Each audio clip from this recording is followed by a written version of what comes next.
what we're going to do here is just, I'm going to try to do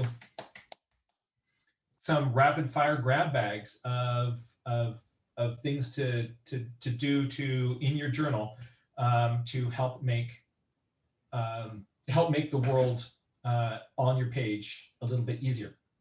So first thing somebody asked, first question was, hey, I'm out there and there's nature, There's so much nature. How do you narrow down out of all that sort of stuff what you're going to focus on? I'll tell you what I do. I have kind of a search image for, I'm looking for beauty and wonder. And over time, what I've been working at is kind of trying to get my beauty detector to kind of be more inclusive. Because the more things my brain kind of goes like, oh, that's wonderful. Like, so right now, if you can see out a window, I want everybody just to look out. And what we're going to do is just, I would like you to find just a little micro moment of beauty, and decide, well, I'll tell you what mine was, right? Mine is, I'm looking out and there's leaves of a tree, the sunlight's coming through those, and it's casting shadows on the ground, but there's a little bit of wind. And so those little shadows are moving around and making little spots of lighter, darker. There's a poem in that. Hard to draw, yeah, but there's a poem in that. And so whatever it is that's a little moment of beauty around you, or something that goes like, makes you kind of go, right? Something that you don't know, don't understand.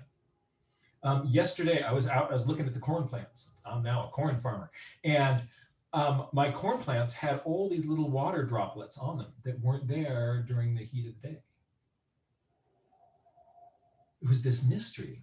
And so I got up this morning and I looked at them again. And I'm now looking, and I just went back out there. They're gone again. They were there in the morning. They were there in the evening, but they're not there now. So that's my new mystery. So I'm going to be checking out my corn plants. Anything that makes you kind of go like, oh, that's weird. What's going on with that? That's a great thing to put in your journal. Now, if you're out there and you go like, I can't pick anything, then just plop yourself down in some place that's comfortable. And what you're going to do is just make a little kind of mini thing with whatever is accessible. Like there's an acorn at your feet. Just pick up that acorn and go. And your challenge then is you're holding this little acorn. You want to find out what is beautiful and what is fascinating about the acorn. So start documenting this little thing in your journal and try to get yourself to the point where you all of a sudden feel like, you know, the way that this brown fades into that brown and that fades into this brown, it's like this dance of browns. This is the most beautiful acorn I've ever seen. See, attention is love. You start giving that acorn some attention and you fall in love with that little acorn. And also see if you can find something, a mystery in it. Try to look at it hard enough until it starts to kind of talk back to you and kind of like, I got this mystery in me and here it is. So I look for beauty and wonder. And when those things don't come knocking on my door, I can come to it. You start with a phenomenon that doesn't feel special and see if you can get yourself to look at it to the point where it starts to become special. That's a good way to go. Now, there is no supposed to. There's no thing that you're, whatever you do is much better than the things you didn't do. So just whatever you're doing it right, and just do more of that. But those are a few strategies that I use. Now, question number 2. Oh, my journaling bag is hanging on the chair in the next room. I need to run and get it because it's going to help me with question number 2. Hold on.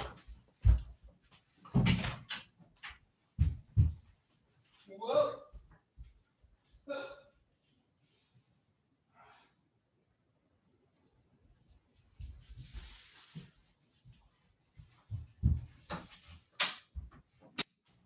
All right.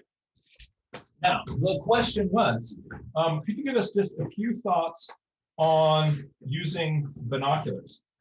And I recently made a video that I put up in the Nature Journal Connection about using binoculars. But I just wanted to highlight one binocular trick that I show in that I think is the best binocular using trick. So if you haven't been watching the Nature Journal Connection, that's okay. They're short 15-minute, 10 to 15-minute spots on different aspects of nature journaling. And you can start with the first one and kind of go through them. Don't do them all at once or your brain won't absorb any of it. You can try one a week or something like that. And it works. Now, I'm gonna actually show you two things. One is that these little eyepieces go up and down. If you're wearing glasses, you keep them down so you can put these right up against your glasses. So binoculars can work if you're wearing glasses. Now, if you're not wearing glasses, I'm not wearing glasses, I put these up so that the spacing between your eye and the binoculars is right. Oh, there you are. Yes, I see you. I've got close focus binoculars. That's kind of fun. Right, you're now in focus. I just made Ann Chadwick really big. Hey, Hannah, I see you too. That's fun. Hi, Diane. All right, so this is I see Ann and I see Avea, just like that. So here's the really cool trick. Don't put the binoculars up to your eye and hunt for the bird, because the bird is now, you've got this small field of view and it's hard to get the bird that way. What you do is you first point your nose at the bird, right? So if the bird is over there, I'm going to orient my head right towards the bird. And now, so eyes on the bird, right? And it also helps at this moment, if there is a clear landmark next to it, it's like next to the branch that goes like this, you're going to kind of just notice that. But you're now, with your eyes still locked on the bird, you bring your binoculars up in the same plane as wherever the bird is. So if the bird is down here, I'm going to hold my binoculars as if, so that my binoculars are right in that plane of sight, and bring those binoculars right back to my eyes. So you put the binoculars into the plane that the bird is on, and bring them straight back to your eyes. You don't want to bring them down like this and bring your head to your binoculars, or kind of flip them up at the last minute, or because that just kind of gets weird. You want to block them, slide them right in on that plane, and you are now looking at the bird straight through your binoculars. If it seems a little bit off, then you see if I can spot that landmark, that kind of clear landmark. There's the blue branch and over to the bird. So, but if you practice this, right, I'm going to try, there's the hammock, right? So block, back, focus, and I am looking at that right through my binoculars. So what you don't want to do is put them up and hunt. Don't bring them up at an angle and tilt your head down to it. So if you look through the binoculars and the bird is, it's like, you realize that you've got some target and you're just regularly a little bit too low, that means you're bringing your head down to your binoculars. No, bring binoculars straight back on that plane right into your eyes. And you can practice this. So if you've got a pair of binoculars, just pick a target, nose, block it, and back. Nose, block, back. Ooh, I was a little bit too low that time. So, ooh, right on the money. So you don't have to hunt through the tree for the bird. One last trick, sometimes it helps to pre-focus your binoculars. That bird, it's like, let's say it's a ruby crown kinglet, so it's got just moving around in the bush. What I'll do is I will just kind of put my binoculars up and kind of pre-focus them on that bush at that distance. Then, oh, there it is. And boom, you're on it. And it's in focus now. That is the best binoculars trick ever. You can even get birds in flight this way. You're seeing it, you're tracking it through the sky, and there you go. And it works. So practice it a little bit. Just pick yourself a few targets, and you'll become a binocular Jedi.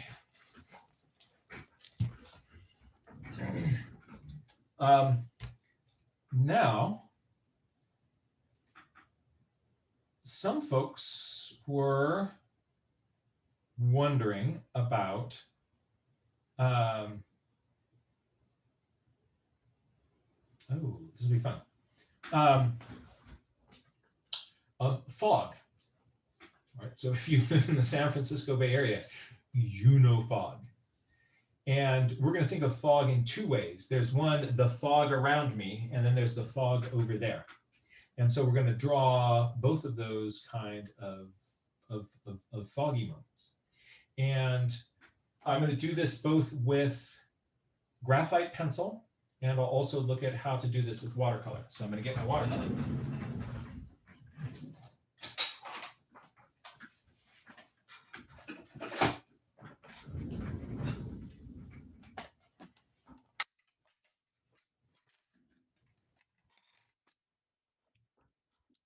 And I'm going to get graphite pencil. So if you're in the middle of the fog bank, what's happening is that stuff is sort of turning gray around you. And the further that things are away from you, the lighter in value they'll get until they disappear into the fog. So what you want is an initial kind of overall gray.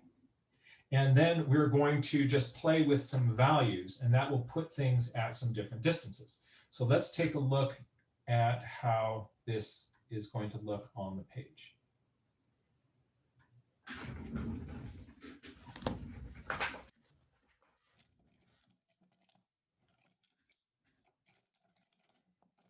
All right. I have here a little blending tool. This is basically a rolled up piece of paper. And I have a little, and I've got my pencil here. I am going to zoom down on this. I am going to initially put in some fog.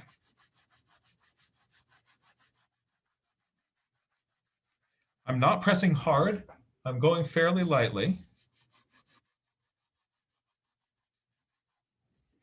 And now I'm going to take the side of this blender and with horizontal strokes going back and forth,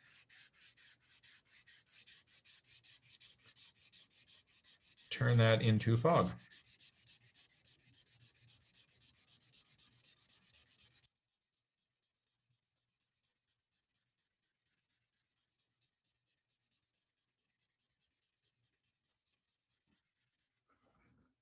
There's a big gray block.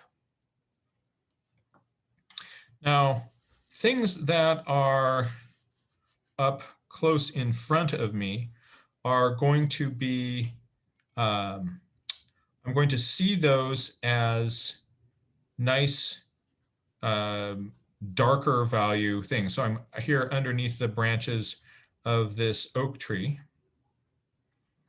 And maybe I'll just sort of put in a little bit of oak tree. I'm going to have a branch that kind of comes down like this.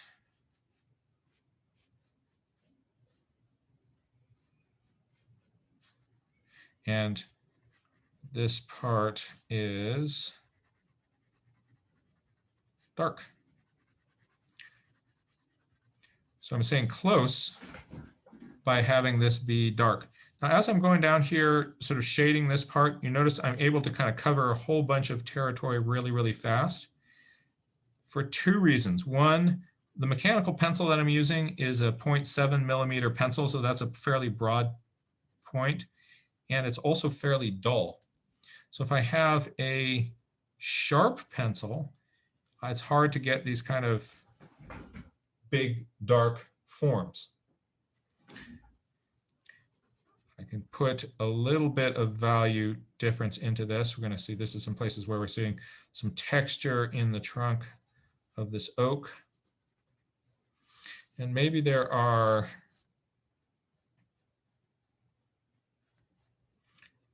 some leaves on the tree here.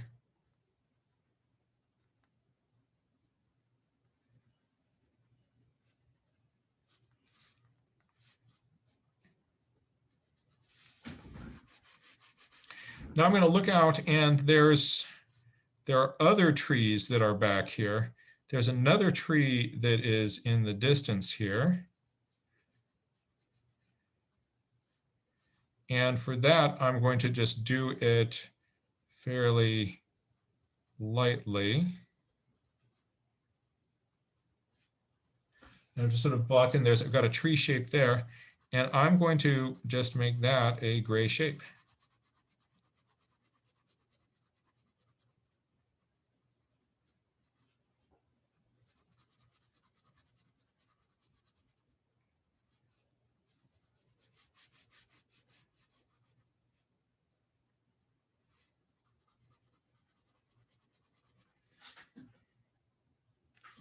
And then further back there,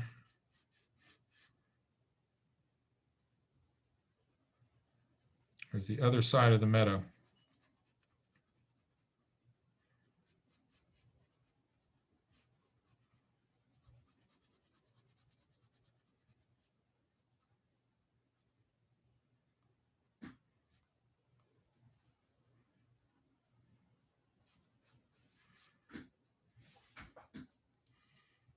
But because I'm going from the value here, there's sort of, first of all, an overall just sort of dark value in this thing.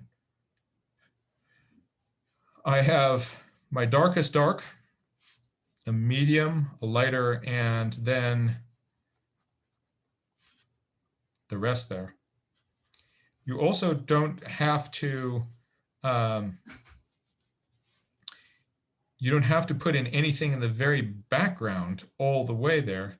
You could leave out this sort of distant other side of the meadow. If it's so foggy, you can't see that other side of the meadow. One last trick that's fun is that if you are doing things with a if you are doing things like this with where there's a kind of heavy tone in the background, I can show you another kind of drawing trick. I'm going to kind of break the box here. Here's this branch that is now coming out of the box. I love doing that. That's fun to do. But I'm going to put a magpie on this branch here.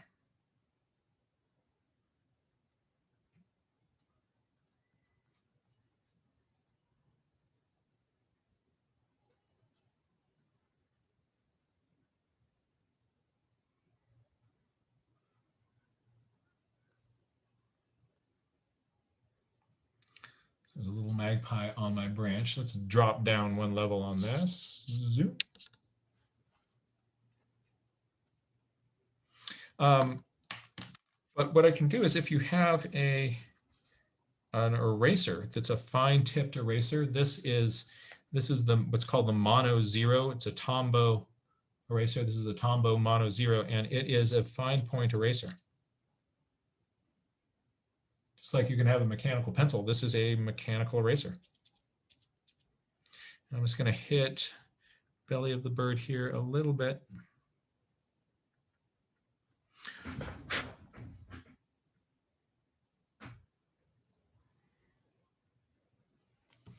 And then because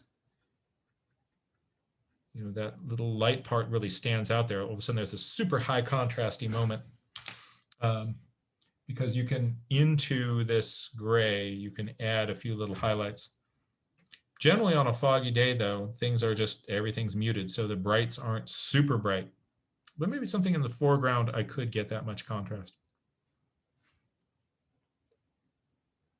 So there's a little bit of fog. And we brought into that using two tools. One is this smudger, and the other is the fine point eraser. This is the Tombow Mono Zero. And while we're at it, I'm just going to go off on a little bit of a tangent here. Let's say there's some object that has caught your attention and interest. Here, maybe it's that the cap to that acorn that ended up just being so interesting because you started to look at it. If you're doing stuff with fairly soft pencil,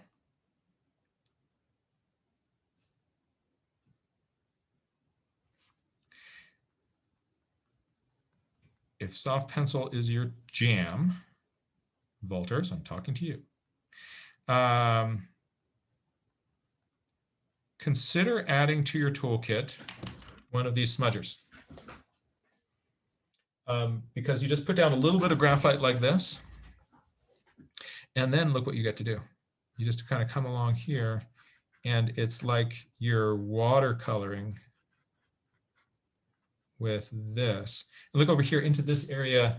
On this side here, there's no graphite, extra graphite in there. So you're not just smudging the graphite you have down there already. You have graphite now on the brush, this little piece of paper. Start thinking of it as a paintbrush. And look what I can do. So I'm going to come right along here, and this is the shadow under the cap, and maybe a little shadow and coming in there like that. Ooh, that was fun to do.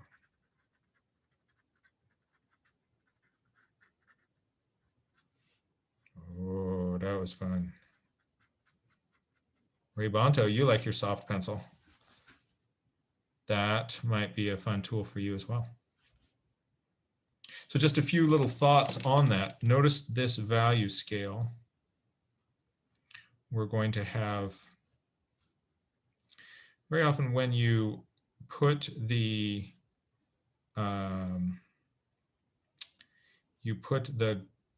smudging on something, it turns darker.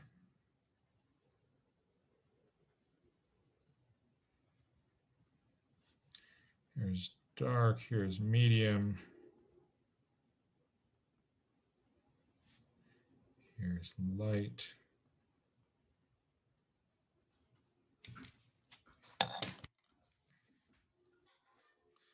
So I am going to, actually first I'm going to put a little shadow next to this. Isn't that fun? Makes you want to just kind of get a little smudger and just start smudging around. But I am going to take this half of this and I'm going to smudge it. And notice how the two sides are now really different values. So I smudged in there and I've now got much darker value. Look at this. So do expect when you smudge on something that you'll be taking its, turning its value darker, because all those little light places that were kind of reflecting back little pieces of light are now filled in. I now have a bunch more graphite on the edge of this. I'm going to add it in there.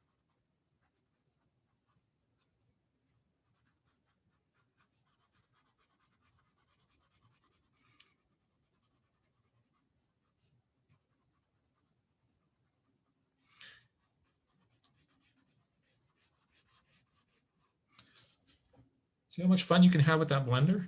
Ooh, you know you wanna.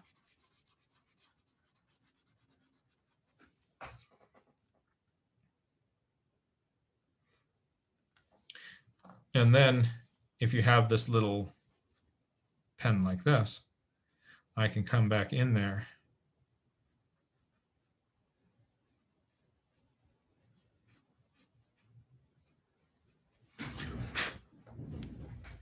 and carve lights into those darks. The darker the dark, the more it will pop out.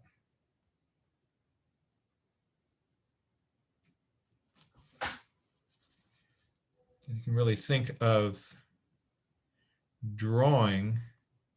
If you have a tool like this, it makes you think of not just using this eraser for correction, but actually drawing into something. So if there were a few little kind of bumps in here, some highlight spots, or if I wanted to get another little kind of reflected light in here.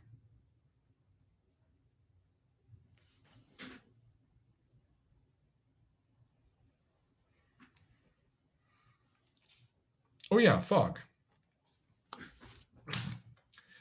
Let's take a look at the fog kind of coming in on those hills over there. Let's back up here.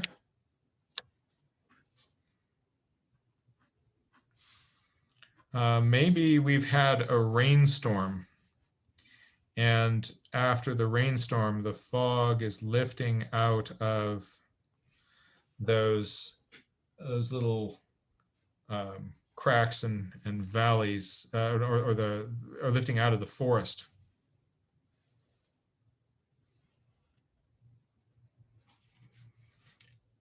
Let's play with that. So there is there's a hillside that is coming down. It's going to come down here like this. I'll see another hillside in here like this. There'll be another one back here. And there's mist that is rising up out of the trees, out of the cracks. A lot coming off the valley bottoms. So I'm going to start by putting in just a little bit of an area of tone.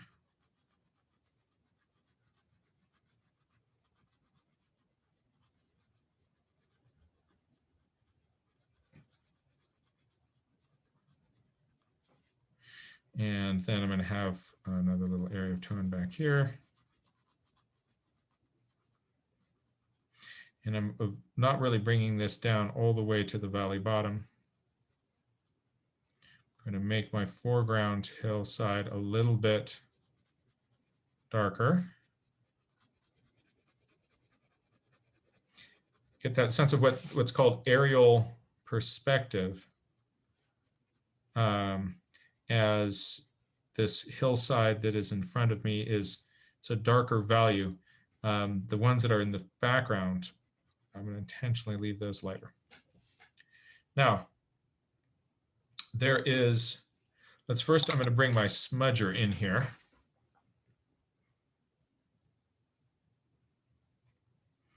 Actually, first I'm going to go up here in the sky and just add a wash down like that. In the background here,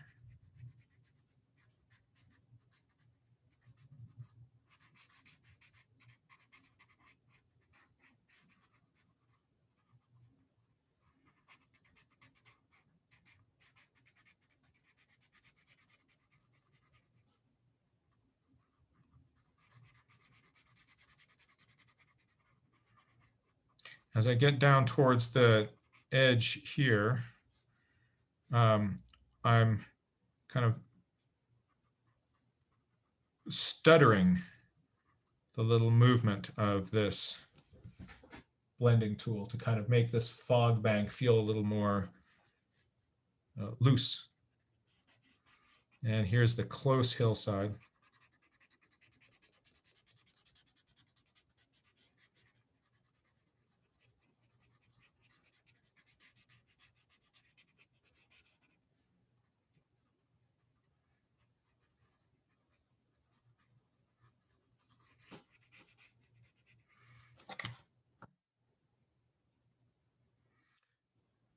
Now, in this close hillside, actually I'm going to zoom in on the tip of my pencil here for just a moment. What I want people to notice is that my pencil tip is chisel shaped. See that? There's a sharp point on one end. Here it just looks more rounded. Let me rotate. See, there you can see it. See how that's chisel shaped? That's chisel shaped because I've been drawing all at one angle. And that kind of keeps this sort of blunt shape. So when I'm trying to fill out a lot of area, I'm drawing with that bevel down so that that chiseled surface, so if this is a close up of the tip of my pencil on the piece of paper, I'm brushing this whole surface, not with the tip of it, not using this sharp point right there. So if I were to tilt it up and point with the sharp point, see how that makes a, Could you oops, switch your camera over? See. Thank you. there we go. So this is with a sort of broad surface of my pencil tip. If I turn it and I'm drawing with the tip of it, then I get this sort of more harder but thinner line. So this was out in here, this was mostly using the sort of broad edge of that pencil. And now continuing to use that broad edge, I'm going to put just a few kind of tree shapes in here.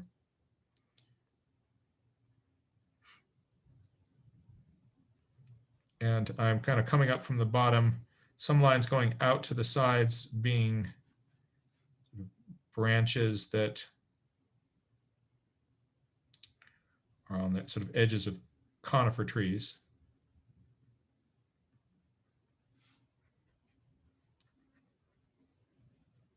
The contrast of some of these sort of hard edges against that sort of misty feeling stuff is effective. I want that.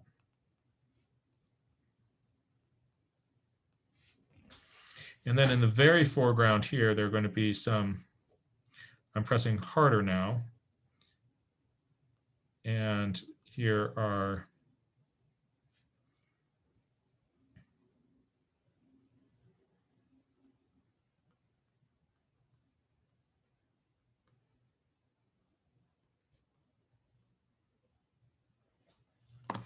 can also come in and draw in if I want a little bit more sort of misty edges. I can come in and erase some of those out.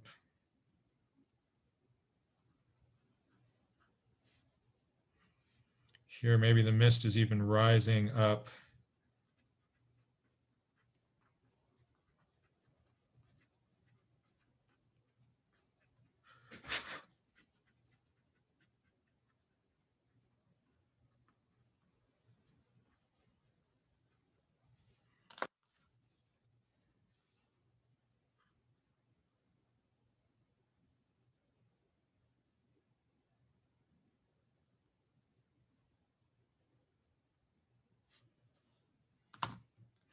See, this little tree in here is a little bit too jumpy out and sort of in your face.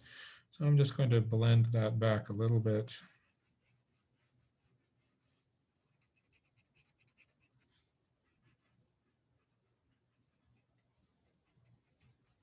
There we go.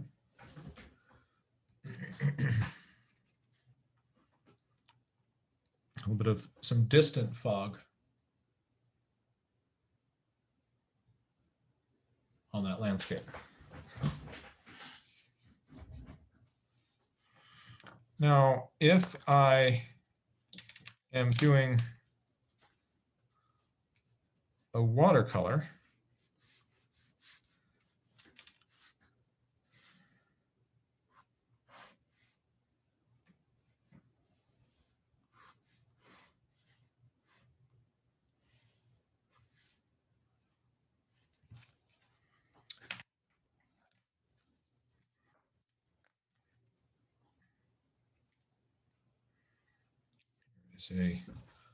I've got a flat brush here.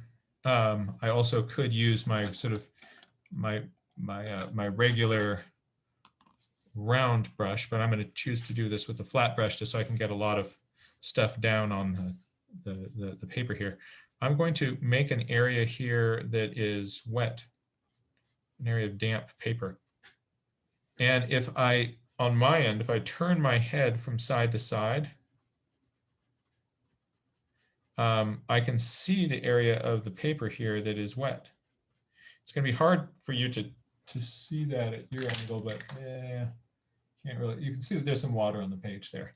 But when you tilt your head side to side, you'll be able to see what areas you have damp and what areas you don't. I don't want a huge puddle there, but I do want my paper to be damp enough that the bottom edge of these trees coming in here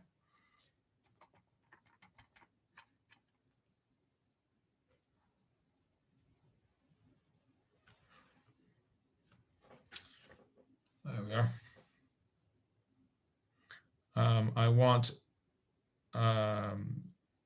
there to be several trees in here.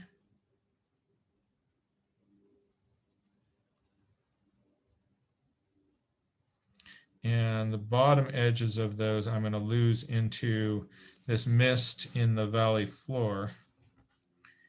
And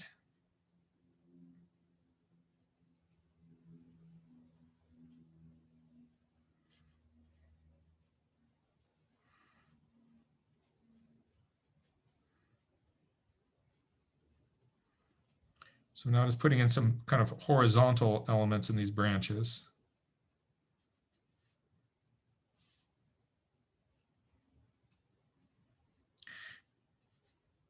And because the bottom edge of these are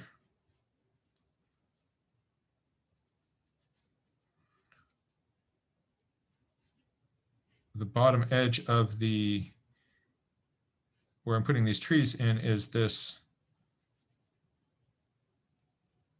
wet paper, that bottom edge then becomes soft.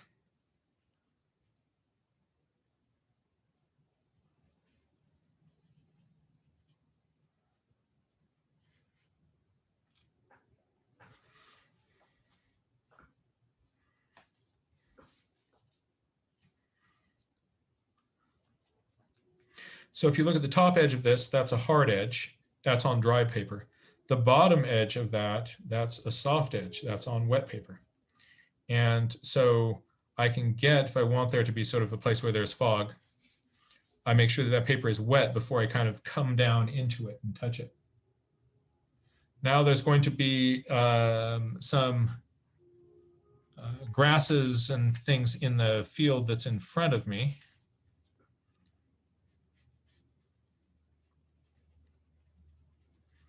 And that is going to also disappear into, I'm getting rid of some of the, oh, actually it's starting to dry. So see, it's all coming out hard. So I'm going to re-wet that bottom edge.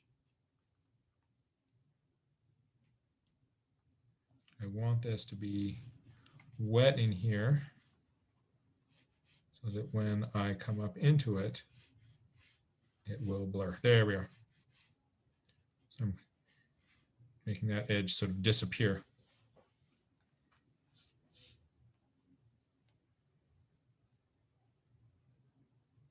That gives me those soft edges,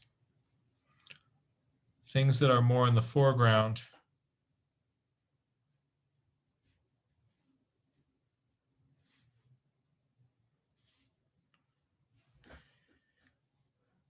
More intense color. And we've got that distant fog that's back there.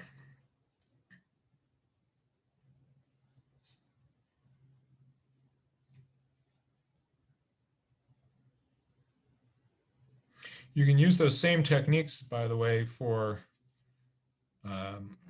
clouds in the sky. Looking out my window right now, oh, there are no clouds. But I'm just going to make some paper here a little bit wet.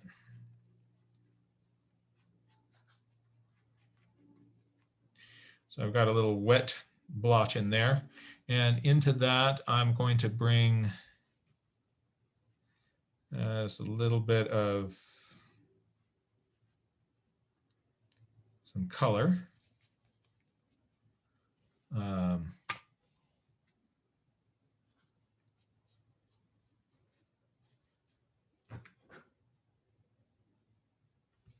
And that gives me some soft edges. I want there to be in this sort of cloud bank some areas on this paper where it is wetter and other areas where it's drier. Now, as I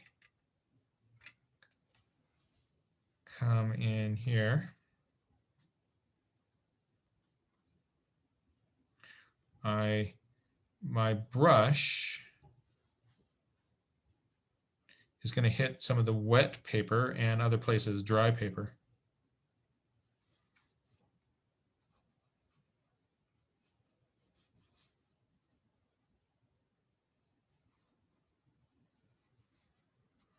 And I get this very kind of irregular effect because I'm using this chisel shaped brush. And as I kind of tap it down at different angles, it makes very heterogeneous shapes. So I get all these different different sorts of shapes popping through with that. But you see other places where the wet and wet is happening, as it did here. That's wet and wet. That edge is wet and wet. That edge is wet and wet. And then this is on dry. There's some dry, there's some wet. You get a neat variation in shape if part of your kind of cloud zone there is done on wetter paper, part of it is on drier paper, because then you get those, some places on clouds you'll see hard edges on them, other places soft edges.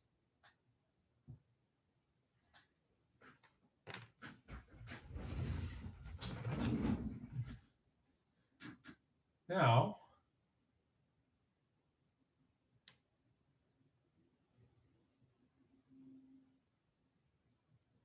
I'm looking back to see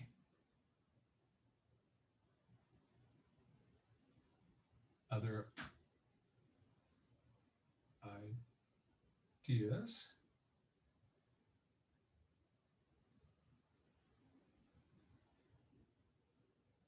Yeah, Via, you called me out on exactly my color choices. That's exactly what I was saying.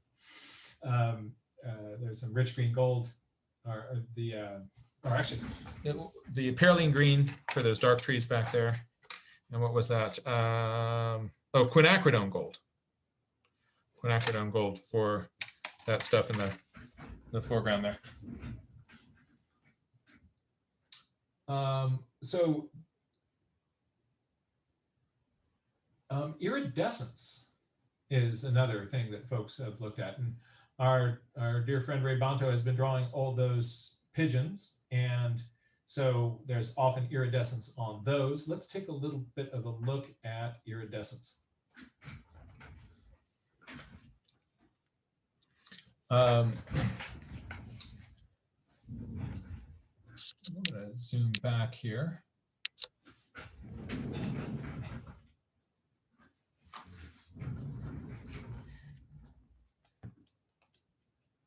I am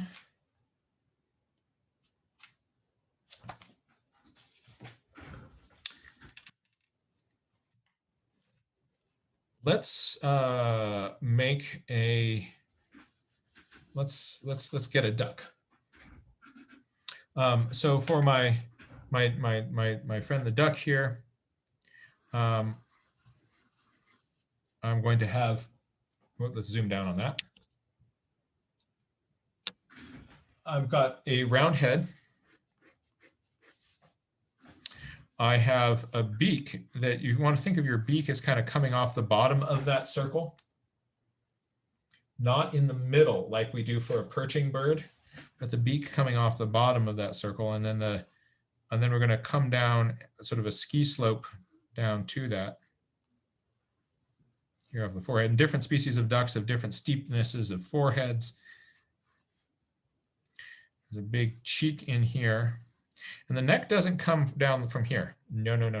The neck, you're going to have a little bit of, from the beak, you're going to have a little place that kind of comes back to the head, and then down. So a little bit of throat before. Like the eye is going to sit up in here. So now I'm going to,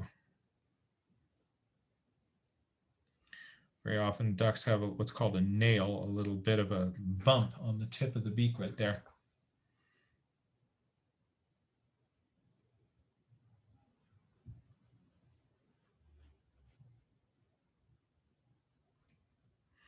Ducks have a little bit of a smile.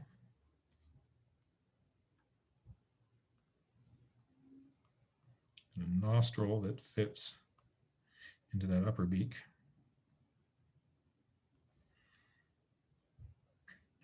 So my duck throat is going to come in here.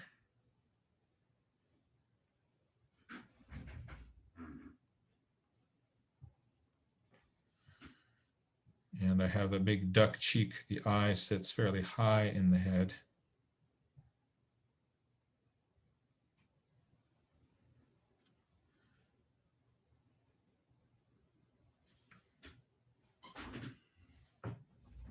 Oh boy, this should be a lot of fun.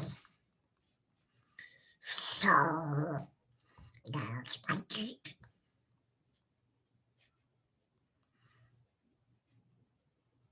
Oh my goodness.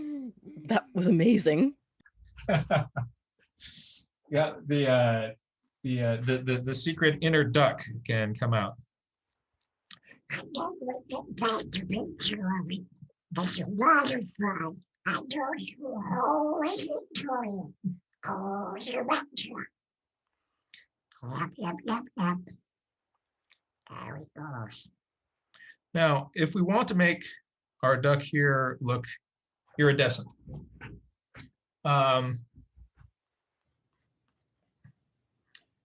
the secret for iridescence is that there's two things. One is in iridescent colors, I'm going to have some parts with really bright, vivid colors, and they can often change adjacent to each other. And then there'll be other places where that color is turned off, where it goes to, so I'm going to have bright, vivid colors, and then I'm going to have black. Because on an iridescent surface, when it's turned away from you, so it's not reflecting towards you, you go to black. And so as sort of evidence of this, I'm going to just do a quick on the side here. I'm pulling out, I'm going to type into my computer mallard duck. Mallard head. And then I'm going to do a Google image search for that. And I want to just, images, there we are, mallard heads. Now I'm going to share this screen with all of you. I'm going to share the screen with all of you. Anytime now. There we go. All right, so yeah, let's just look at, we're going to just generalize looking at these little duck heads here. A couple things to notice. I'm going to hide floating meeting controls.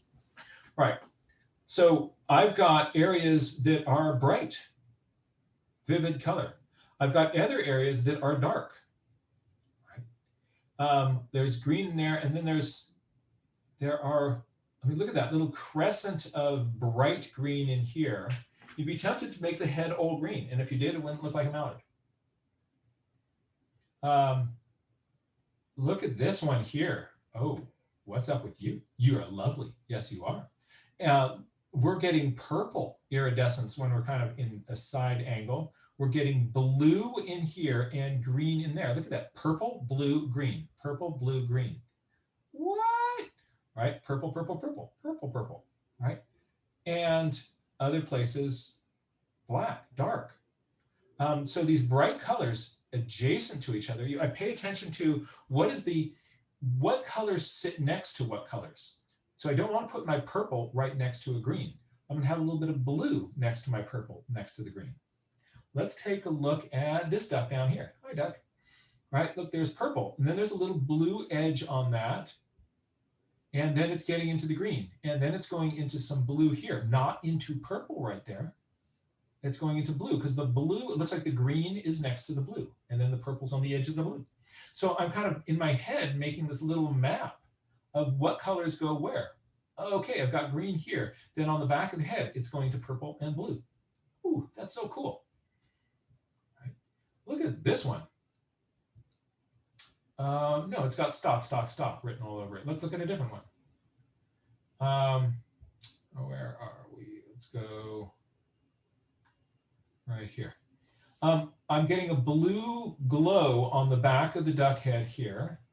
I am getting then green in here, and then we're going into black in there. right? So I want people to notice those bright colors, but I also want you to notice where it goes dark. One last duck here. Look, dark to dark, dark, dark, dark. There's some darkity dark, and there's more darkity dark right in there. So a little bit of blue down here. So getting those darks and the location of the darks, and then those bright colors kind of gleefully integrating with each other. Now look at this. There's purple, and then you see the crescent of blue, right? And then you get into the green. Whoa.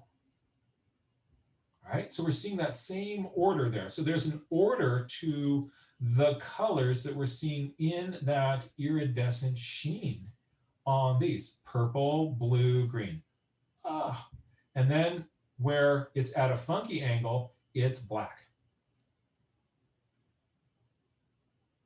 That's the secret to iridescent, both going to the black and then this, and then sort of also mapping on your sort of gradation of colors.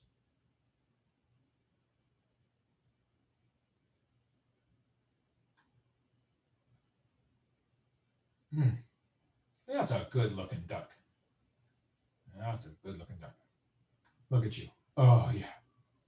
I gotta get me one of those. I gotta get me one of those. Don't know how I ever got along without it. Let me see. So bearing all this in mind, let's jump back to that mallard head, and we're going to just drop some color on it using these same principles which we have seen here. Quack. Look at that little blue edge right there. And then here we're getting into black. Oh, that is cool. All right. Now this makes me feel like I've got way too much sort of the wrong angle here in the forehead after looking at some real ducks. I want you to have a steeper forehead. Yeah, I do. I do. I want you just to look a little bit more mallardy for all my friends.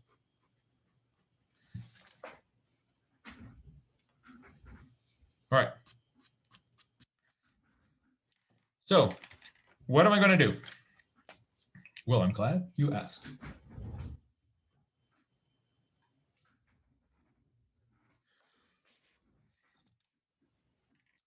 What did I have? I had purple and blue and green. So I'm going to put in some blue here. All right. And while that's still wet, I'm going to put some purple in there, and it smoothly, one color bled into the other. Now I'm going to re-wet this edge here. I want that to be a soft edge with my green.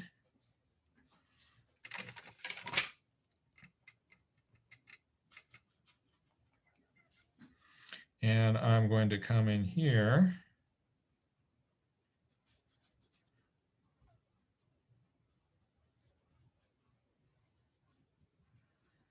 and get my green on.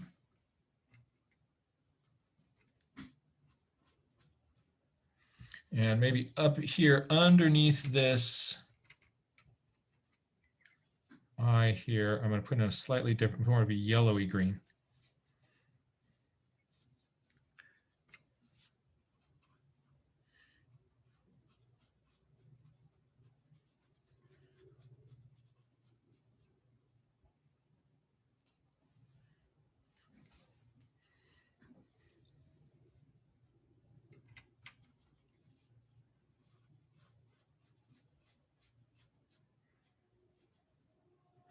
But it still doesn't look really iridescent. I do have colors that are blending into each other, so I'm halfway there. But what am I missing? That's right. I didn't put in my darks.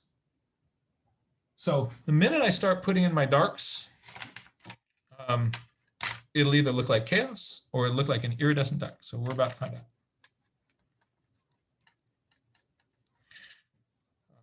All right, so I am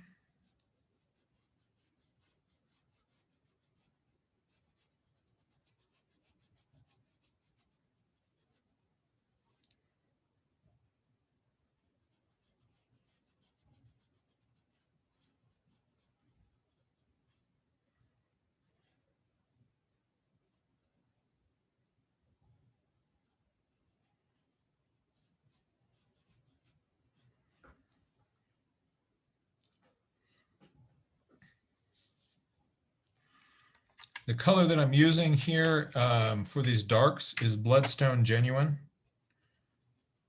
It's one of my favorite really dark value pigments from Daniel Smith.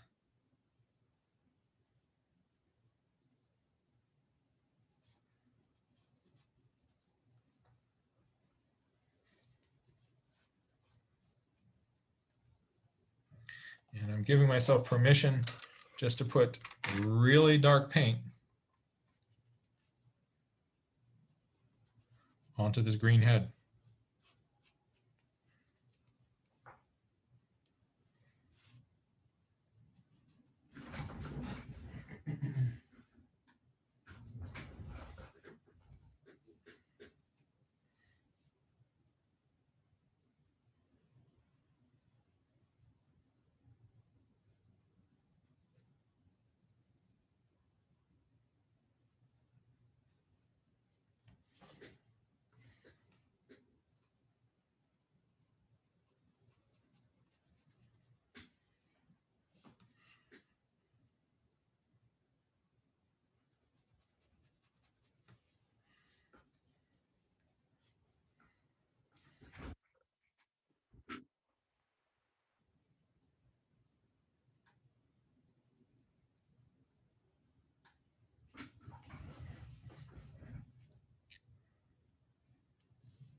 Finally, I'm going to take the tip of my brush. I'm going to splay it out like this so I get little hairs. And this just feels a little bit too smooth out here. Let's see if I can get just a little bit of a hint of some texture.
This is the Biggie Jumbo correction pen, and I can come along here and just kind of crisp up this edge with that.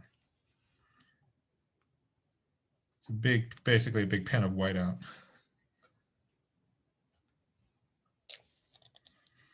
And there I have a little bit more of a sense of iridescence. Both I've got gradation of colors, and I also have other places that are going to a really nice dark value. And that those two things together can give me a sense of iridescence.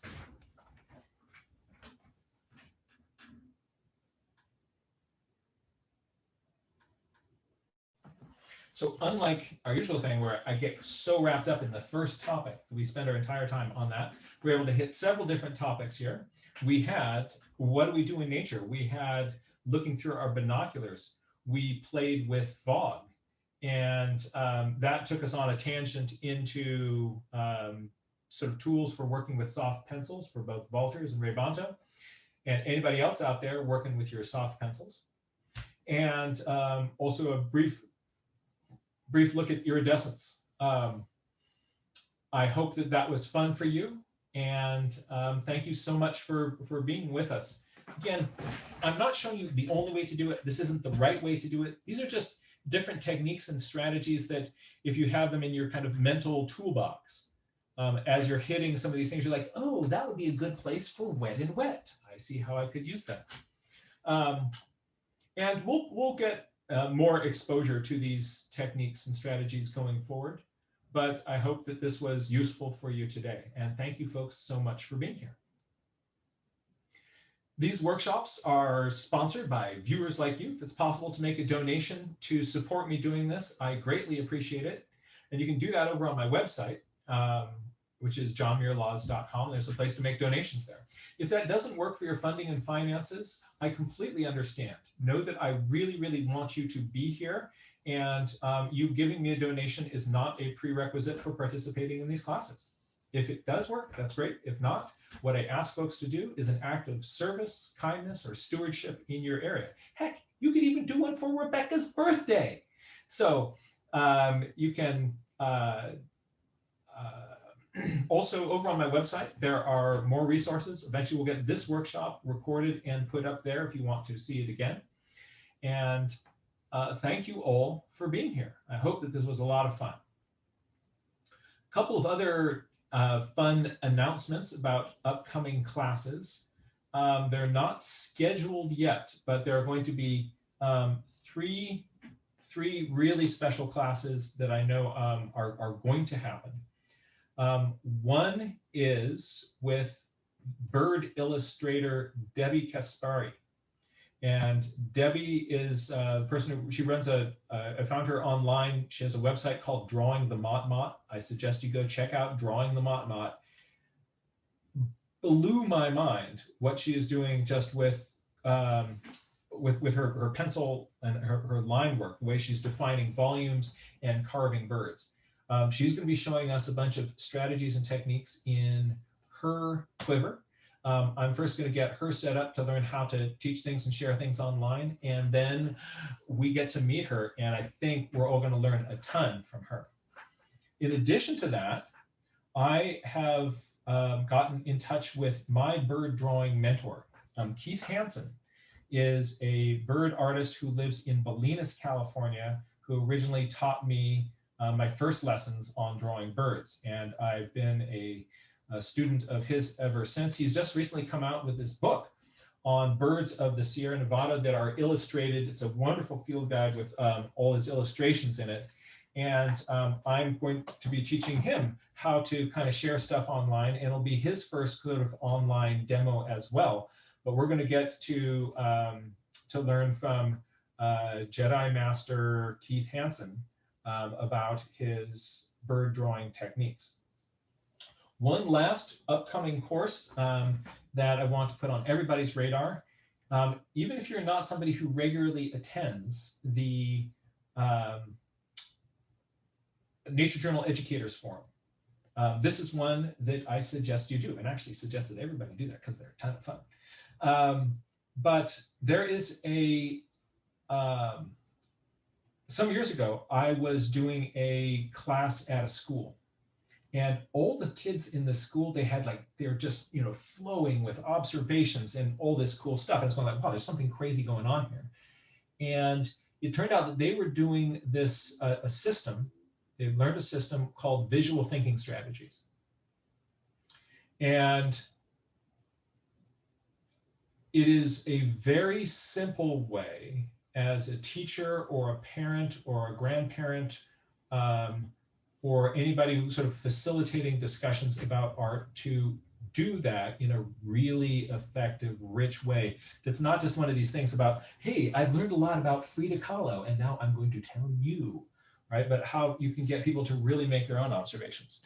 And I'm going to get the folks from, I recently took, they have an online training, an online course on how to do it. And I took that class, absolutely loved it. And I asked them if they would be willing to come on and meet all of you and do a demo and walk us through kind of broad brush strokes, some of the things, the ideas in there. I think would be, that'll inspire a lot of us to also be able to learn more about it. Very simple system, extremely effective for facilitating conversations about art, looking at art, and I wanted to share that with others. So we'll be meeting people from Visual Thinking Strategies. We're going to be meeting Keith Hansen and Debbie Kaspari.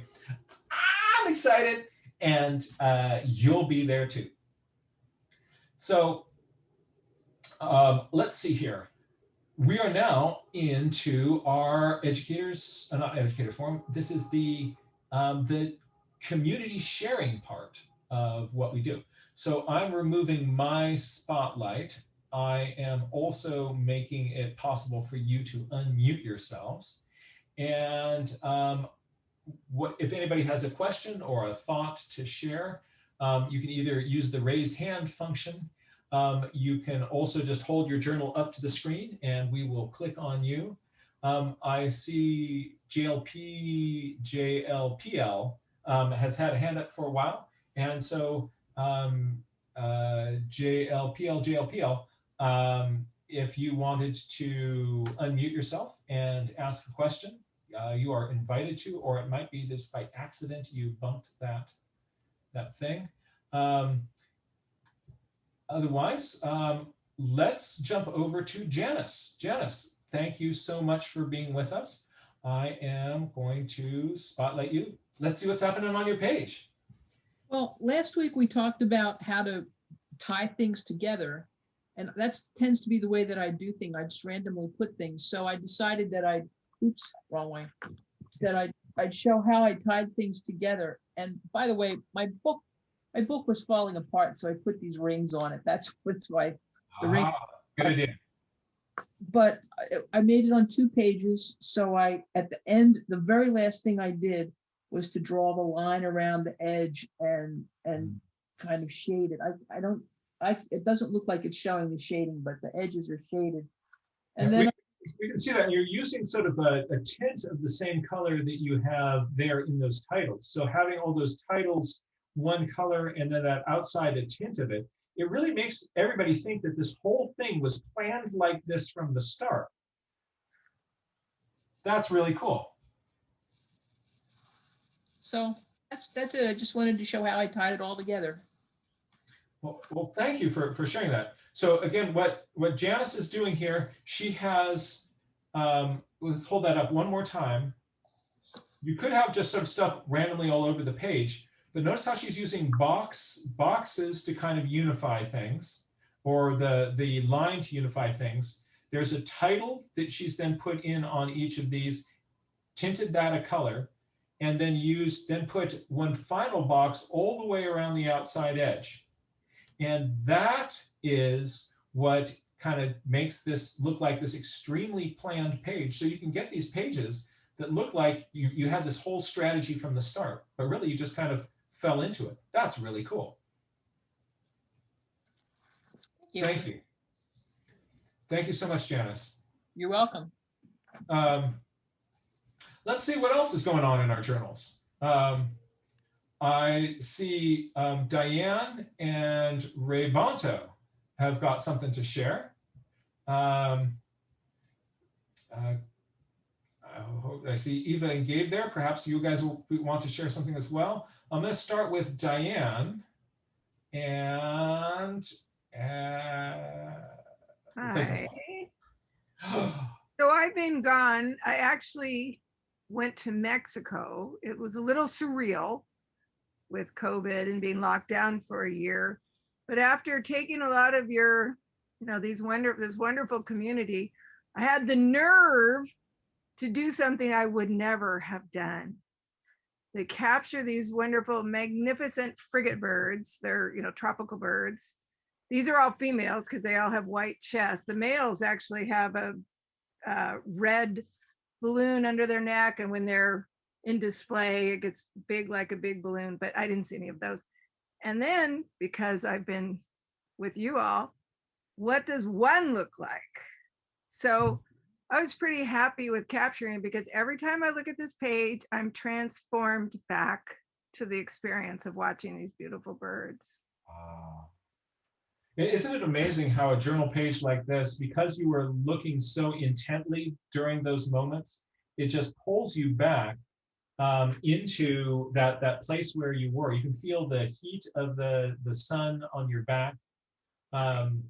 You know, all those details come piggybacked in on that moment of intense observation.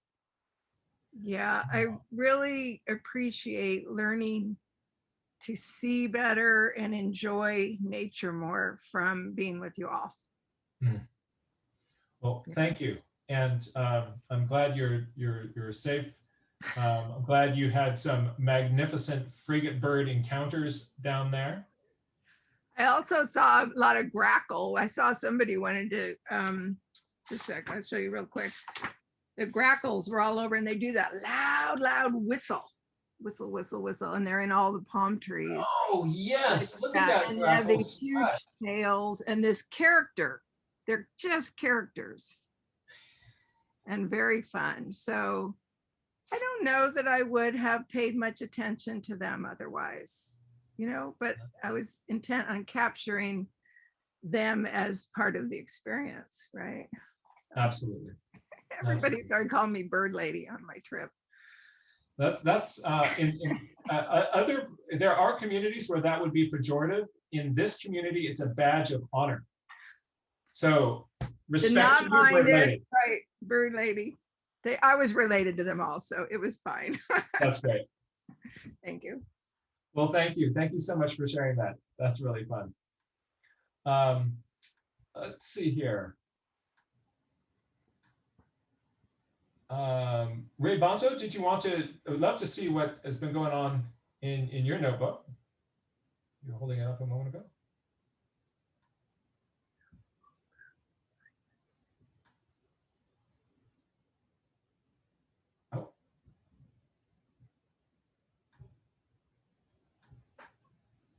Oh.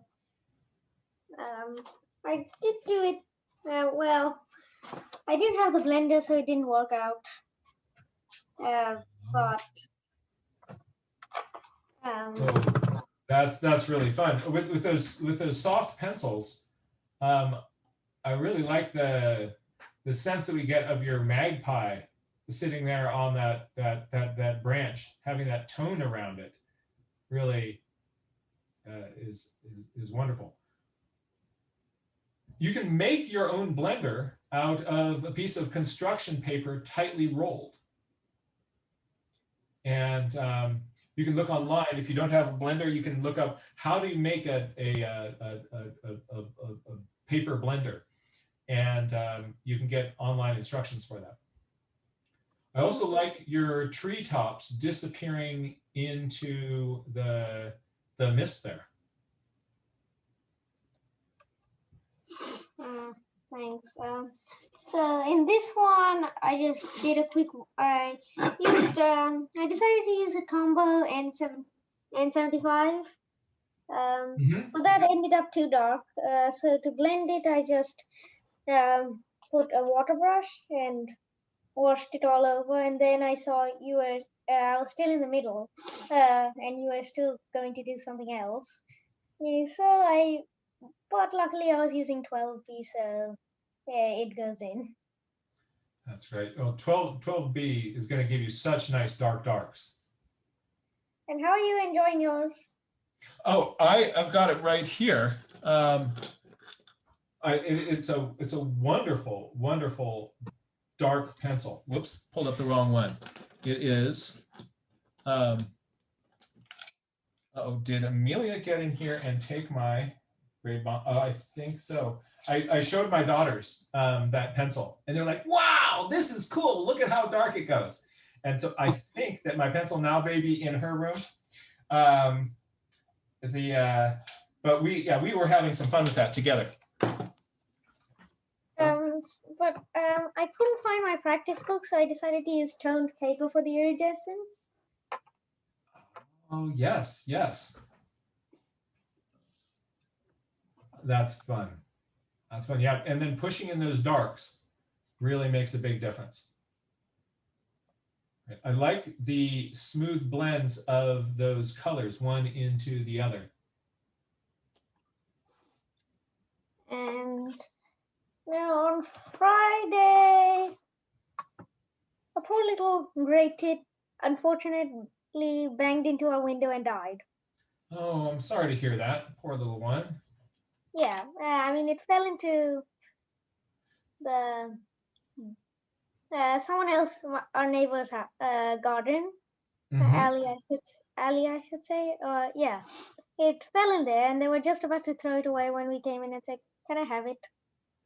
Oh, there's, you know, if a little gray tit is going to bang into a window somewhere, I would hope that it would bang into a window near you so that you could get some journaling done about it. So let's see what you did with this bird in the hand then.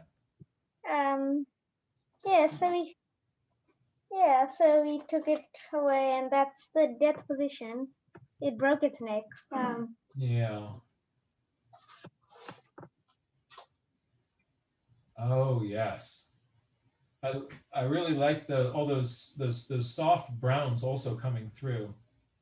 The contrast there on the bright white on the cheek patch that you're getting with your gouache, also, that's delightful.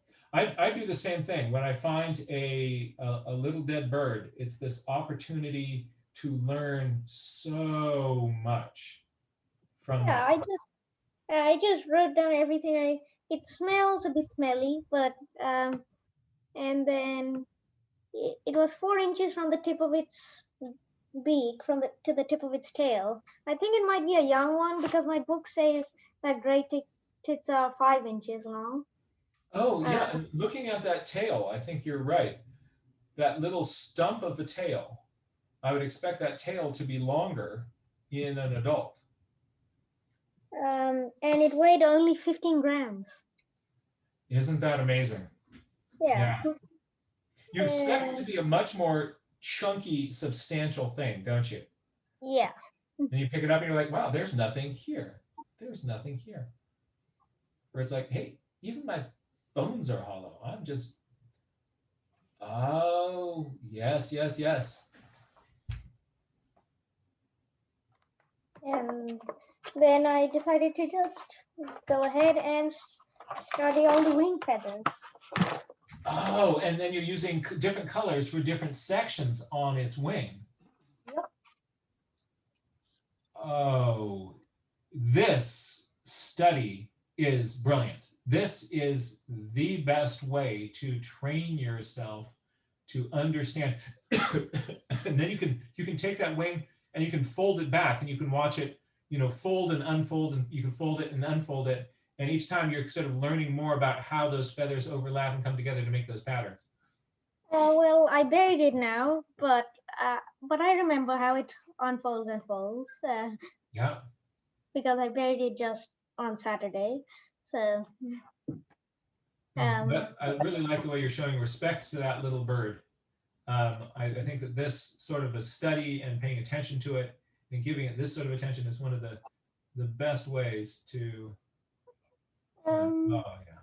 And that's the burial that we did for the bird. Oh. Yeah. Then we lit a candle.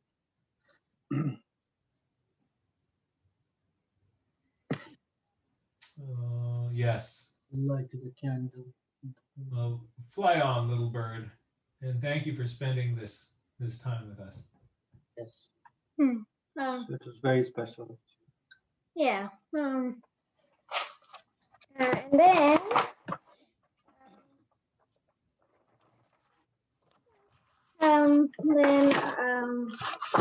Yeah, I have a few skip pages. Okay, I leave out that. And yeah. Today I went out just catching pigeons. Oh, There they are. Yep, you really understand the proportions of these. I like the way that, you know, in subtle areas, like the way that those undertail coverts tuck into the tail on the back side. This really has, shows the sophistication that comes with having looked and looked again and looked again and looked again. This was a whole new breed. That's great. It had a purple belly, brown head, red eyes, red spots on a gray wing, and black borders on each border of the feathers. Mm. That's fun. Yeah, I just like to do portraits for some reason. I don't care about layout, but I do care about the picture, and I seem to forget about words and stuff. But that doesn't matter really, except the tail. Oh, look, just hold this still for a moment. I want folks just to notice, so the lines that Ray Bonto is kind of targeting in on are sort of critical sections of plumage. So the lines you're seeing here are very deliberate and come from studying the feathers and the way that the feather groups attach to each other and all connect with each other. That's really exciting to see. And there was this really super rough pigeon, which looked like it had just come out of the pool. There wasn't any water. There wasn't any pool, so it could fly. So it was dry. So but it did look rough, like it was coming out of water. Oh, that's neat. Like that. Yeah. I'm going to grab a book off my shelf that I want to show you.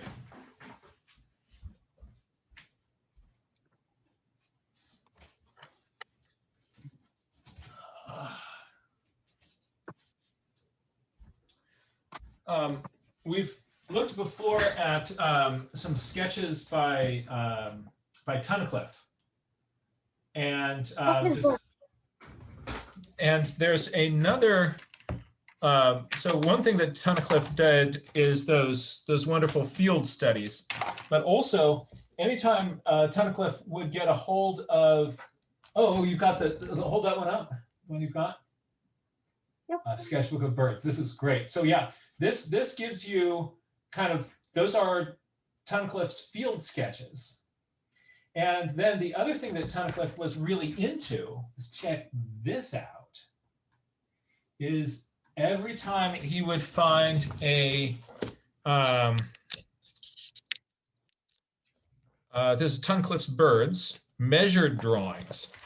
Anytime he would find a dead bird, he would do these life-size, carefully measured drawings of the bird. And just like you were doing, the wing spread out, the wing folded up. And this is gouache on paper. So this should look familiar to you. So toned paper, some gouache on that.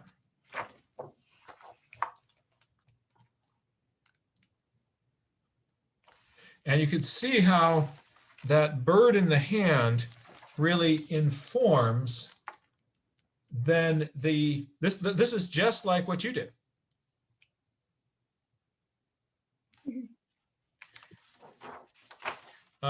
So it really informs, you know, how you, oh, here's a little tip.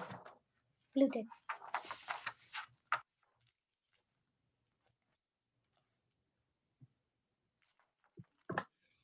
These are great studies. So whenever I do these, I do wash my hands after handling the bird before lunch. The birds that have done a window strike, I'm less concerned about them having a disease that I might be able to catch. Most bird diseases you can't. There are, you know, some that we can. So I do wash my hands before having a snack, but I love taking advantage of, let me zoom down on this one here, just because there's some line work in there that I think you'd appreciate. We can kind of see this one.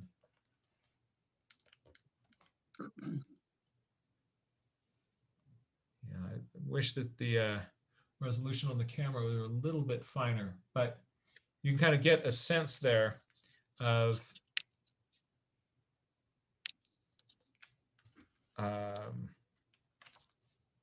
these studies. So, front view, turning the head around. Oh, I love dippers. And there's this one here's a baby bird that he found. Look at how short, whoops, get it back on the screen. Look at how short that tail is. Sort of like the one that you found, had that really, really short tail.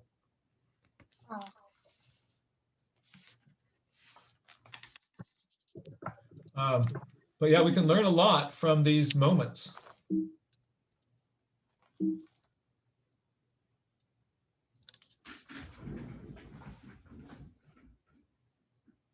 And look at that gouache on toned paper. So you can see kind of coming in here, adding a little bit more gouache in those bright parts, and then letting this other part be more of the color of the paper showing through. Here you can see also using the color of the paper as one of the colors of the bird. So is that cool or what? That's Tunnicliffe's measured drawings for you. Thank you for sharing that. Thanks.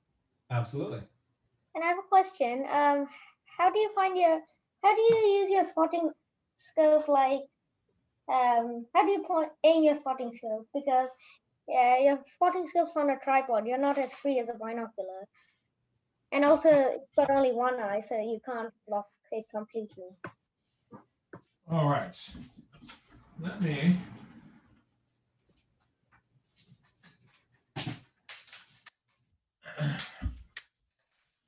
get out a spotting scope.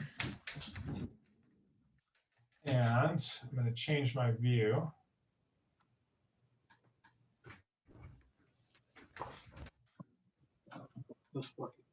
That's his big one, I think.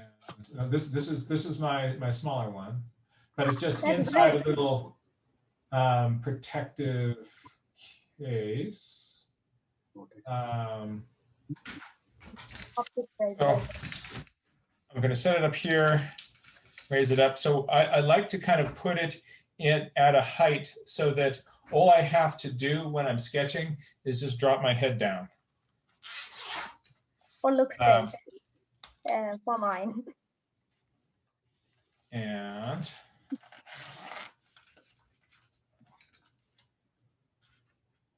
so if you've got a zoom eyepiece, what you first do is you zoom out. So the first step is I'm going to take this, I'm going to zoom out so that I see a larger field of view. That way it's going to be easier for me to find the critter. With the binoculars, I can do point the nose thing. With this, what I generally do is I'll start just by looking at the scope and just sort of visually trying to get this roughly pointing towards the thing. It's harder to get things in your scope with ones with an angled eyepiece because you're kind of looking down here and sometimes you're ending up looking like way too low or way too high. It's a little bit easier with one with a straight eyepiece because you're kind of going like, I'm just going to line up the whole scope. So I'll first just sort of think of getting this lined up with the critter. And then I look out there, is there a good landmark near my critter that I could get on? And then I'll be able to say like, okay, there is the fence post. And then I'm going to run along the wire 1, 2, 3, and there is my bird. So I'll often kind of find a landmark near it, and then kind of use those to help me get on the bird. But I find that if you put the scope up here and you're just sort of hunting around for it, like, bird, where are you? Then that's not going to end up well for you. Did that address your question? Yeah. How much can your spotting scope zoom in and out? What is the minimum and maximum? This is 11 times 2. This is 11 to 33. Not bad. Yeah. And Thanks. what is yours doing? Mine is 15 times to 45 times. Great. Yeah. So we're both sort of in the same range there. That's great. So with this one, I can get a little bit of a larger initial view, which might make it easier for me to get it into my scope at the start. But then you'll be able to get even closer on your bird with the one that you have. That's great. And Jack, do you take your specs off when you're looking at it? Yeah, usually. Usually I'll kind of pop them down with it. That's why I kind of like these magnetic ones. That I'll kind of look at that. Or sometimes I'll kind of just get it down low on my nose and look through it and be doing this sort of a thing.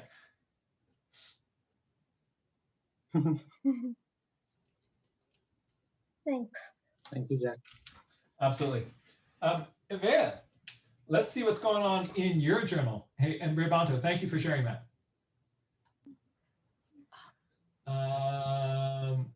There we are. Hello. So I went on an adventure this weekend with my friends Amy and Lydia outside and masked and, you know, proper distancing, because my friend Amy is moving to Wisconsin at the end of the month. So I'm going to really, really miss her. So she is doing things in the Bay Area and she wanted to go out to Land's End. So I I got really stuck on the landscapito and spent quite a while trying to paint that for the entire time I was out there. One of the fun things about this particular experience was that it was extremely foggy and very cold. And so I'm going to be doing a page about, you know, wind factor and how to better protect myself next time from the elements, instead of, you know, being overly confident and thinking, oh, I like the cold, because I do like the cold, but that was a bit much. And then also, I didn't realize that we were going to be seeing a ton of raptors, specifically, I'm believing red-tailed hawks. So the 2 recent workshops on raptors in flight really helped me. And also I know I need more practice because for me, birds are a growth edge. And so I tried as much as I could to draw what I could see.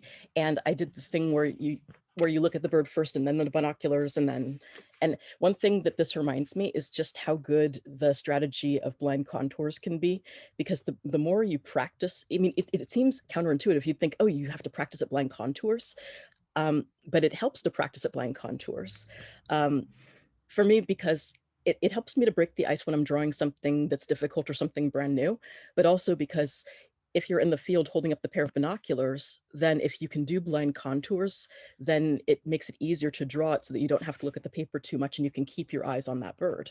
So my plan is to go out there and see if I can find more of them so I can keep practicing, because I think that doing this in the field is fun.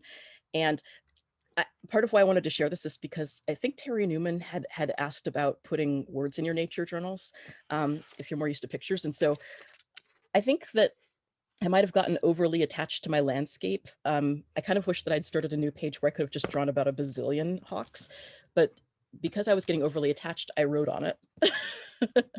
And so that's one way that I will challenge the whole words, is that I will write all over my landscapes. And I'll write down lots of questions and whatnot. So just wanted to add that in. And then if you don't remember, if you get, like I did, my fingers got numb, I write down a list of things to jog my memory so that later I can add more to my page. I've learned that for me, the words are easier than the pictures and the numbers. And for some people, it's different. For some people, it will be the picture that they keep in their head and not the words. And so I find that the thing that's most difficult is the thing I want to put in my drawing, in my nature journal entries first. So I did something similar at my restoration site on Friday, where I'm trying to do more stuff in the field. So I drew the plants that day in the field. And since I remember what I did, I can go back and add my words now. So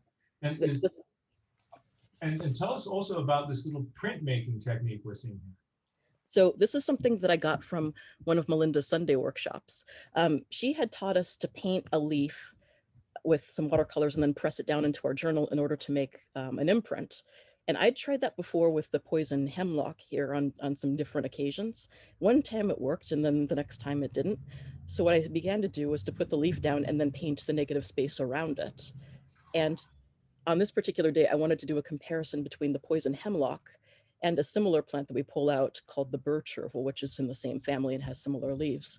So to capture the difference, I did both the part where you paint the leaf and press it in and the part where you do the negative space so that you can sort of get in a complete picture. And probably at some point I'll do some blind contours and then I'll try to do some closer drawings of them. And I'm going to experiment with as many different ways as I possibly can, especially because multipinnately compound leaves are one of the hardest things for me to draw. So I thought that that could help to do that. Draw this fractal. Yes, all of the fractals. So trying to figure out how to draw those is going to be really fun. Maybe diagramming it instead of trying to get it perfect. Who knows? It'll be fun. Great strategy. And then last but not least, I wanted to share something really fun that we did on Friday at Pencil Miles and Chill. Some of you might have been there. We were talking a while ago about fun wildlife videos, and there's this one I showed friends a while ago about an owl and a red-tailed hawk fighting over a nest. And so Rivanto encouraged me to make it so that we would watch and draw. And so the first time, I think a bunch of us had a lot of time drawing it at full speed. I myself didn't even have my pens out because I couldn't find them. And so we watched a second time on YouTube at 0.25 speed. And if anybody ever tries to do this, may I make a suggestion?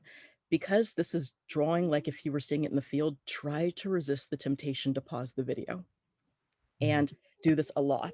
So at the 0.25 speed, I could only really sketch like speed sketching and couldn't really get details. And that's okay because I'm going to practice it again. So we have our nest, our great horned owl had landed on it. And then at some point, the red tail tried to dive in and they tussled. And then the great horned owl pinned the red tail a little bit so that the red tail was on his or her back. And so then the red tail fled and the owl hooted and then settled itself in and just hooted and looked around. And then suddenly there was a noise that startled the owl. So the owl sat up very alertly and then began scanning the head from side to side. By the way, everybody should take Amy Schlesser's workshop at Wild Wonder about doodling diagrams, because as she likes to say, an arrow is a diagram's best friend. So I was thinking of her. And so the bird looked around, and then from off screen, the owl spotted something. So the owl began to puff him or herself up, leapt into the air, but the red tail was faster and knocked the owl clear out of the nest. Whoa. And then later on, the owl fell, and then the red tail came back and sat. So this kind of activity is really fun, and I highly recommend other people to try it because it's challenging, and also because it's more likely that that's what we're going to see in the field. So like with anything, pencil miles. And thank you for listening. That's all I had. And can I point out that something that would also make this, like if you're thinking to yourself, you know, I would love to do that, but you know, do I have the, you know, the motivation, or like there's so much kind of going on in my world that like, am I really going to sit down and do this? But if you're doing this, if you just show up at Pencil Miles and Chill, and like the community is doing this together, doing like this with a bunch of friends, then you're sort of sitting around like, let's watch this video and sketch note it, right? You're going to do it. So that's one of the great advantages of the Pencil Miles and Chill, is that you then get to, there's this built-in support system, and you're doing it with the team.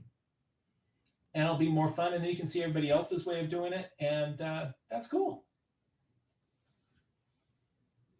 Hey, thank you so much for sharing that. I now am going to jump over to, again, everybody who would like to share something, all you have to do is just hold your journal up to the page. I'm going to jump over to Ann Chadwick from Point Blue Conservation Science. Ann, it is good to see you. Great to see you. And I was lucky enough to be up at Sea Ranch on the Sonoma coast of California last week. And it's pupping season. So it's the harbor seal pups, and there's a rookery, there are a couple of rookeries, but one where they cordon off and they have docents there talking about what's going on. And I actually used to be a docent, so it was like old home week. And so these are just some sketches and notes. And there's one sort of channel that had the seal pups and their moms over out of the water. And then in the water, they identify each other by going sort of nose to nose to check in with each other. So super cute. And then when they're swimming along, it looks like sort of piggyback, where the pup gets sort of up on its mom's back, but swims along with it. And then there's a pup on the beach. And just lots of notes about how they were doing, and some had been abandoned, but most of them were doing okay. And there's one that's nursing, and you can just see its eyes up over its mom's body there. Working on its milk mustache. Yeah, right. So pretty fun. And I loved today's session. I have been wanting to figure out how to do this effect for a long time. So really appreciated that. And I didn't have a thingy. What do you call this? The little blender? The blender. But So you made your own. I just scrunched up some paper and blended. And sometimes the blender is called my finger. Mhm. So, but really appreciated that. And I just happened to have the book Snow Falling on Cedars sitting right on my desk. So Oh, look at that. I love that. You know, that's kind of what this one is based on. Yeah. So thank you so much. And I'm looking forward to the sessions that you mentioned. I wasn't sure about the dates. Oh, no dates are announced yet. So those will be at the convenience of the people who I want to bring on. Okay. But once I get dates, I'll put those up on my calendar. And there's all three of those are going to be packed full of fun stuff. Super. Thank you so much. Thank you. And all right. So if there's anybody else that would like to share something, all you have to do is hold your journal up to the screen, or you can use the raise hand function, or just unmute yourself and say howdy. Otherwise, I'm going to be muting not muting, but turning off the recording. And so people who don't feel comfortable sharing on the recording will have a chance to do that. But thank you all for being here. I hope that you got some useful strategies out of this. And I also really appreciate you being willing to share your thoughts, ideas, and what's been inspiring you with the community.